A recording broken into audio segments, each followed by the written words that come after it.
আসসালামু আলাইকুম রহমতুল্লাহি বারাকাতুহু। তো আজকের বিষয় হচ্ছে যে আল্লাহর লানত কাদের ওপরে। তো যদি কোনো মানুষের ওপরে আল্লাহর লানত পড়ে সেটা খুবই ভয়ঙ্কর একটা বিষয়। তো আমাদের আল্লাহর রহমত যেন আমাদের সাথে সবসময় থাকে, আর আল্লাহর লানত থেকে যেন আমরা বেঁচে থাকতে পারি ইনশাআল্লাহ। আর তো আজকে আমরা দেখবো আল্লাহর লানত কাদের ওপরে আল্লাহর লানত বর্ষিত হয়। তো আলহামদুলিল্লাহ আমরা ৮৬ আয়াত পর্যন্ত কভার করেছি, আজকে ৮৭ আয়াত থেকে স্টার্ট করছি আল্লাহর নাম নিয়ে। ولقد آتينا موسى الكتاب وقفينا من بعده بالرسل وآتينا عيسى ابن مريم البينات وأيدناه بروح القدس أفكلما جاءكم رسول بما لا تهوى أنفسكم استكبرتم ففريقا كذبتم وفريقا تقتلون। আমরা মুসাকে কিতাব দিয়েছি, তারপর ক্রমাগতভাবে রসুল পাঠিয়েছি। অবশেষে ঈসা ইবনে মারয়ামকে পাঠিয়েছি উজ্জ্বল নিশানি দিয়ে, এবং পবিত্র রূহের মাধ্যমে তাকে সাহায্য করেছি। এরপর তোমরা কেমনতর আচরণ করে চলছো যখনই কোনো রসুল তোমাদের প্রবৃত্তির কামনা বিরোধী কোনো জিনিস নিয়ে তোমাদের কাছে এসেছে, তখনই তোমরা তার বিরুদ্ধাচরণ করেছো, কাউকে মিথ্যা বলেছো এবং কাউকে হত্যা করেছো। এখানে পবিত্র রুহু বলতে ওহি জ্ঞান বোঝানো হয়েছে।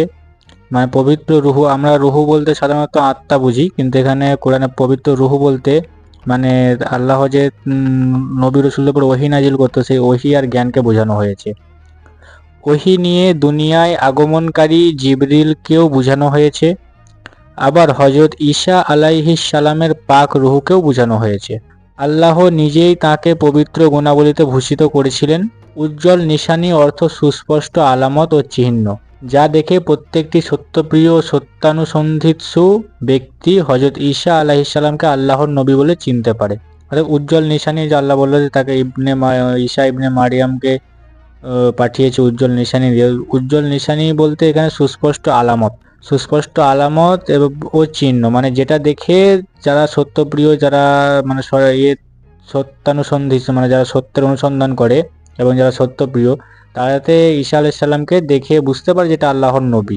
তার জন্য সেই উজ্জ্বল নিশানি মানে সুস্পষ্ট আলামত ও চিহ্ন দিয়েছিল আল্লাহ। وقالوا قلوبنا غلف بل لعنهم الله بكفرهم فقليلا ما يؤمنون। তারা বলে আমাদের হৃদয় সুরক্ষিত না, আসলে তাদের কুফরির কারণে তাদের উপর আল্লাহর অভিশাপ বর্ষিত হয়েছে, তাই তারা খুব কমই ঈমান এনে থাকে। অর্থাৎ তারা বলে যে মানে ইহুদিরা, তারা বলতো যে আমাদের হৃদয় সুরক্ষিত, আসলে তাদের কুফরির কারণে তাদের উপর আল্লাহর অভিশাপ বর্ষিত হয়েছে, তাই তারা খুব কমই ঈমান এনে থাকে। অর্থাৎ আমাদের আকীদা, বিশ্বাস ও চিন্তা এতই পাকাপোক্ত যে তোমরা যাই কিছু বলো না কেন, আমাদের মনে তোমাদের কথা কোনো রকম প্রভাব বিস্তার করতে পারবে না। যেসব হঠধর্মী লোকের মন মস্তিষ্ক অজ্ঞতা মূর্খতার বিদ্বেষে আচ্ছন্ন থাকে, তারাই এ ধরনের কথা বলে। তারা একে মজবুত বিশ্বাস নাম দিয়ে নিজেদের একটি গুণ বলে গণ্য করে, অথচ এটা মানুষের গুণ নয়, দোষ। নিজের উত্তরাধিকার সূত্রে পাওয়া আকীদা, বিশ্বাস ও চিন্তার গলদ ও মিথ্যা বলিষ্ঠ যুক্তির মাধ্যমে প্রমাণিত হবার পরও তার উপর অবিচল থাকার চাইতে বড় দোষ মানুষের আর কি হতে পারে। অতএব এটা একটা মানুষের গুণ নয়, মানুষের একটা দোষ। মানুষ কি মনে করে যে হঠধর্মিতা, মানে যেসব হঠধর্মিতা লোকের মন মস্তিষ্ক অজ্ঞতা মূর্খতার বিদ্বেষে আচ্ছন্ন থাকে, তারা এই ধরনের কথা বলে। আর তারা তাদের এই মজবুত বিশ্বাস নাম দিয়ে নিজেদের একটি গুণ বলে গণ্য করে, কিন্তু এটা একটা গুণ নয়, এটা আসলে একটা দোষ।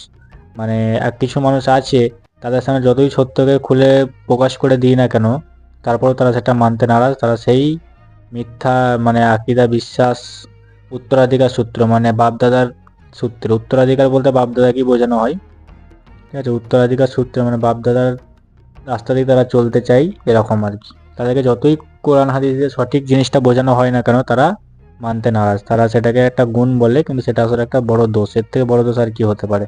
যারা সত্য শোনার পরেও দেখার পরে যদি অস্বীকার করে, তাহলে এর থেকে বড় দোষ আর কি হতে পারে? ولما جاءهم كتاب من عند الله مصدق لما معهم وكانوا من قبل يستفتحون على الذين كفروا فلما جاءهم ما عرفوا كفروا به فلعنة الله على الكافرين আর এখন আল্লাহর পক্ষ থেকে তাদের কাছে যে একটি কিতাব এসেছে তার সাথে তারা কেমন ব্যবহার করছে। তাদের কাছে আগে থেকেই কিতাবটি ছিল, যদিও এটি তার সত্যতা স্বীকার করত এবং যদিও এর আগমনের পূর্বে তারা নিজেরাই কাফেরদের মোকাবিলায় বিজয় ও সাহায্যের দোয়া চাইত, তবুও যখন সেই জিনিসটি এসে গেছে এবং তাকে তারা চিনতেও পেরেছে তখন তাকে মেনে নিতে তারা অস্বীকার করেছে। আল্লাহর লানত এই অস্বীকারীদের উপর। তো প্রথমে আমরা পড়েছিলাম যে আল্লাহর লানত কাদের উপর? আল্লাহর লানত অস্বীকারীদের উপরে। অস্বীকারী কারা? যারা কোরআন হাদিসকে জেনে বুঝেও অস্বীকার করে, তাদের কথা এখানে বলা হচ্ছে। তো নবী সাল্লাল্লাহু আলাইহি ওয়াসাল্লামের আগমনের পূর্বে ইহুদিরা তাদের পূর্ববর্তী নবীগণ যে নবীর আগমন বার্তা শুনিয়ে গিয়েছিলেন তার জন্য প্রতীক্ষারত ছিল। অতএব আমরা আগের ভিডিওতেও বলেছি, আগের ভিডিও দেখেছি, আগের আয়াতগুলোতে যেগুলো বলেছে যে প্রত্যেকটা নবীর কি ছিল, যে প্রত্যেকটা নবী শেষ নবী হযরত মুহাম্মদ সাল্লাল্লাহু আলাইহি ওয়াসাল্লামের আগমনের বার্তা শুনিয়ে গিয়েছিলেন যে একজন নবী আসবেন, সেই হবে শেষ নবী। ঠিক আছে, এই আগমনের বার্তা শুনিয়ে দিয়ে গেছিলেন। আর ইহুদিরা কিন্তু সেটা তাদের তওরাতে ছিল, তারা কিন্তু সেটা জানতো, আর তারা সেটা শুনে অপেক্ষায় ছিল যে কখন আসবে সেই শেষ নবী। তারা দোয়া করত তিনি যেন অবিলম্বে এসে কাফেরদের প্রাধান্য খতম করে ইহুদি জাতির উন্নতি ও পুনরুত্থানের সূচনা করেন। আর তারা দোয়াও চাইতো যে তিনি যেন খুব অবিলম্বে খুব জলদি যেন এসে কাফেরদের সাথে যুদ্ধ করে কাফেরদের খতম করে ইহুদিদেরকে আরও পুনরুত্থান উন্নতির পথে নিয়ে যায়। তো মুহাম্মদ সাল্লাল্লাহু আলাইহি ওয়াসাল্লামের নবুয়াত লাভের পূর্বে মদিনাবাসীদের প্রতিবেশী ইহুদি সম্প্রদায় নবীর আগমনের আশায় জীবন ধারণ করত। মদিনাবাসীরা নিজেরাই একথার সাক্ষ্য দেবে। যত্রতত্র যখন তখন তারা বলে বেড়াতো, ঠিক আছে, এখন প্রাণ ভরে আমাদের উপর জুলুম করে নাও, কিন্তু যখন সেই নবী আসবেন আমরা তখন এই জালেমদের সবাইকে দেখে নেব। মদিনাবাসীরা এসব কথা আগে থেকেই শুনে আসছিল। তাই নবী সাল্লাল্লাহু আলাইহি ওয়াসাল্লামের কথা এবং তার অবস্থা শুনে তারা পরস্পর বলাবলি করতে লাগলো, দেখো ইহুদিরা যেন তোমাদের পিছিয়ে দিয়ে এ নবীর ধর্মগ্রহণ করে বাজি জিতে না নেয়, চলো তাদের আগে আমরাই এ নবীর উপর ঈমান আনব। কিন্তু তারা অবাক হয়ে দেখলো যে ইহুদিরা নবীর আগমন প্রতীক্ষায় দিন গুনছিল। নবীর আগমনের পর তারাই তার সবচেয়ে বড় বিরোধী পক্ষে পরিণত হলো। অতএব আরবের মদিনাবাসীরা যখন ইহুদিদের উপরে জুলুম করতো তখন ইহুদিরা বলতো যে এখন আমাদের উপর যত জুলুম করছো করে নাও, কিন্তু যখন আমাদের শেষ নবী আসবেন তখন আমরা তোমাদের সবাইকে দেখে নেব। তো মদিনাবাসীরা এইসব কথা আগে থেকেই শুনে এসেছিল। তো যখন নবী সাল্লাল্লাহু আলাইহি ওয়াসাল্লাম নিজের নবুয়াত প্রকাশ করলেন, নবী বলে নিজেকে দাবি করলেন, তো তখন এই মদিনাবাসীরা বলতে লাগলো যে ইহুদিদের আগে আমরা এই নবীর কাছে ঈমান নিয়ে চলে আসি, না হলে যে ইহুদিরা যদি এই নবীর প্রতি ঈমান নিয়ে আসে তারা আমাদের আগে, তাহলে আমাদের উপরে অত্যাচার হবে, আমাদের শাস্তি হবে, তো আমরা ফেঁসে যাব। সেই কারণে তারা বলে যে আমরাই আগে ঈমান নিয়ে এসে বাজি জিতে নিই। কিন্তু তারা অবাক হয়ে দেখলো যে ইহুদিরা নবীর আগমনের প্রতীক্ষায় যে নবীর আসার অপেক্ষায় ছিল, সেই নবী আসার পরে তারাই তার সবচেয়ে বড় বিরোধী পক্ষে পরিণত হলো এবং তারা তাকে চিনতেও পেরেছে বলে যে কথা মূল আয়াতে বলা হয়েছে। তার সপক্ষে বহু তথ্য প্রমাণ সেই যুগেই পাওয়া গিয়েছিল। এক্ষেত্রে সবচেয়ে শক্তিশালী সাক্ষ্য পেশ করেছেন উম্মুল মুমিনিন হযরত সফিয়া রাদিয়াল্লাহু আনহা। তিনি নিজে ছিলেন একজন বড় ইহুদি আলেমের মেয়ে এবং আর একজন বড় আলেমের ভাইঝি। তিনি বলেন, নবী সাল্লাল্লাহু আলাইহি ওয়াসাল্লামের মদিনায় আগমনের পর আমার বাপ ও চাচা দুজনেই তার সাথে সাক্ষাৎ করতে গিয়েছিলেন। দীর্ঘক্ষণ তার সাথে কথাবার্তা বলার পর তারা ঘরে ফিরে আসেন। এ সময় আমি নিজের কানে তাদেরকে এভাবে আলাপ করতে শুনি।